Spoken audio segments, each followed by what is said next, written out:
Pemirsa, untuk mengetahui kondisi terkini jemaah Indonesia yang tiba di Mekah, kami sudah bergabung dengan Bagus Priambodo yang saat ini ada di Mekah, Arab Saudi. Ya, Assalamualaikum Bagus. Bagaimana dengan kedatangan para jemaah haji yang kini ada di sana? Ya, Waalaikumsalam warahmatullahi wabarakatuh. Tadi yang seperti disampaikan bahwa lebih dari 80.000 jamaah telah tiba di Madinah dan kemarin secara berkala sudah mulai digeser ke kota Mekah. Dan saat ini tercatat ada 28.722 jemaah yang mulai bergeser ke kota Mekah. Dan sejauh ini sudah tercatat yang masuk ke kota Mekah sekitar 27.569 jamaah. Itu artinya masih ada sekitar 1.154 jamaah lagi yang sedang dalam perjalanan ya menuju kota Mekah. Dan dari 74 kloter yang direncanakan masuk dari kota Madinah, memang sudah ada 71, artinya masih ada 3 kloter lagi yang bergerak perlahan simultan ke kota Mekah. Namun begitu, hal ini juga tidak mengganggu dari semua rencana kegiatan dari masing-masing jamaah atau masing-masing kloter. Tadi saya menyaksikan beberapa jamaah yang baru tiba di siang hari menjelang maghrib sudah bisa menjalankan ibadah umroh, dan ini masih akan terus berlanjut. Biasanya kalau sudah mulai melewati tengah malam, masih ada juga rombongan jemaah Indonesia yang juga melakukan ibadah umroh wajib ya di Masjidil Haram.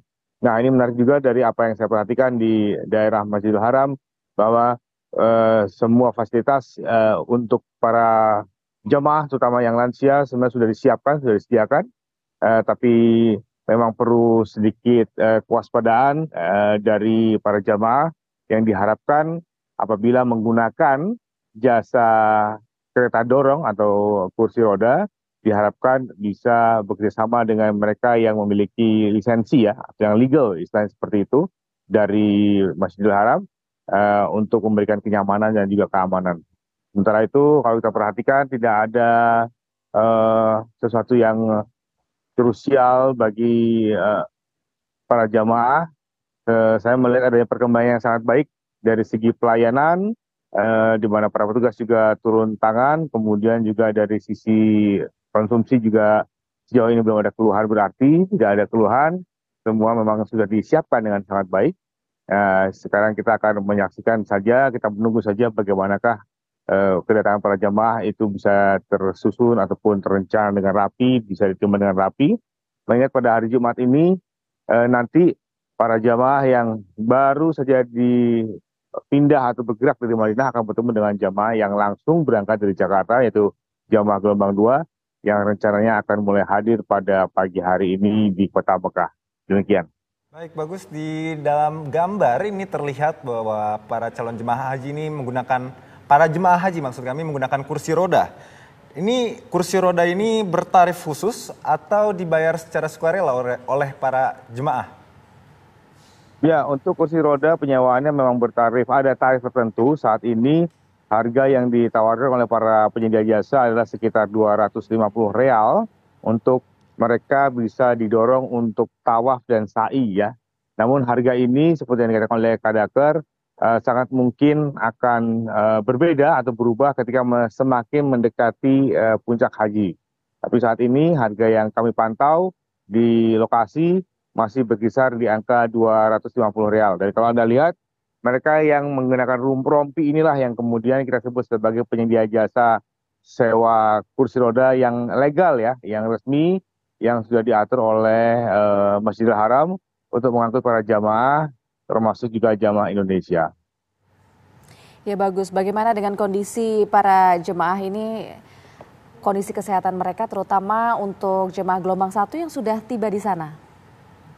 Ya, sejauh ini saya perhatikan overall ya, secara umum cukup baik. Ya, mereka memang terlihat yang lansia ya, terlihat cukup kelelahan ketika memulai umroh mereka, namun sebenarnya cukup terpantau dengan sangat baik begitu. Mereka mendapatkan perhatian dari tim dokter dengan sangat intens. Tim dokter juga hadir di penginapan, juga hadir di Masjidil Haram. Dan kemudian ketika mereka datang, mereka mendapatkan ruang durasi istirahat yang cukup lah. Mereka setidaknya istirahat 2 jam sebelum bisa menjalani atau melakukan ibadah umroh. Dan apabila ternyata masih dinilai belum cukup fit, biasanya mereka akan menambah atau bertambah lagi durasi istirahatnya. Jadi sebenarnya secara perencanaan sudah cukup matang apa yang dibuat oleh tim kesehatan di sini.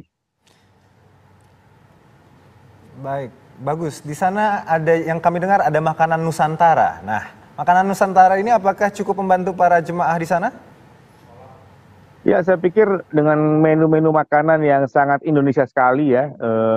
Saya melihat sendiri ke salah satu catering di sana yang disediakan memang tidak jauh-jauh dari nasi rendang, kemudian nasi ayam opor begitu ya. Dan saya pikir ini akan membantu para jamaah untuk bisa kemudian tidak kembali khawatir dengan kira-kira makan apa ya di Arab Saudi ya begitu.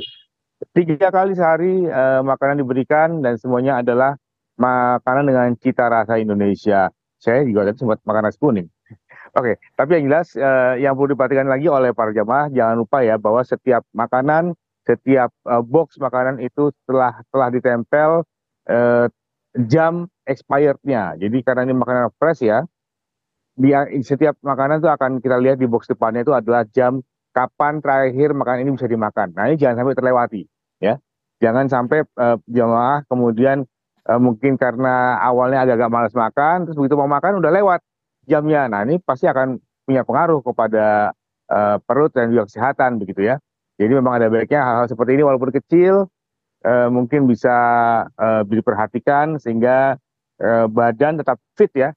Yang saya khawatir adalah masalah fit karena memang harus diakui beberapa situasi ibadah ini membutuhkan tenaga yang sangat luar biasa.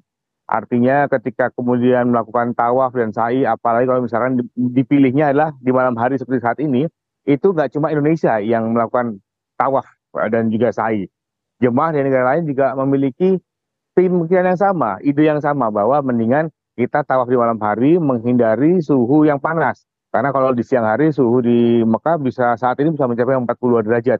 Sementara kalau di malam hari bisa di antara 32. Cukuplah. Mereka pasti cukup bertenaga di situ. Tapi sekali lagi kita tidak sendirian. Masih banyak jamaah lain yang kemudian akan tumplek blek di area Ka'bah. Tadi saya juga sempat mengalaminya. Dan kalau sudah seperti itu kita harus siap-siap ketika kemudian para askar atau para penjaga kemudian membuat beberapa skenario traffic ya, skenario mengatur traffic manusia, dan itu yang tadinya pintu-pintu yang tadinya biasanya bisa dimasukin tiba-tiba ditutup kan begitu ya. Nah, ini kan membuat beberapa orang yang mungkin tidak terbiasa dengan hal-hal seperti ini akan semakin terasa capeknya begitu. Nah, jadi ini diperlukan sekali makanan teratur, kemudian jangan lupa juga untuk terus menenangkan diri, rileks, fokus pada ibadah, setelah jangan memaksakan diri. Ini yang juga tidak kalah penting, jangan memaksakan diri. Kadang-kadang kan ada yang mungkin ketika sedang tawaf ingin menyentuh Hajar Aswad begitu ya, sementara lawan-lawannya lumayan besar juga nih. Itu harus direncanakan dengan sematang-matangnya, sebaik-baiknya supaya para jamaah bisa menyelesaikan seluruh rangkaian ibadah haji tahun ini dengan baik.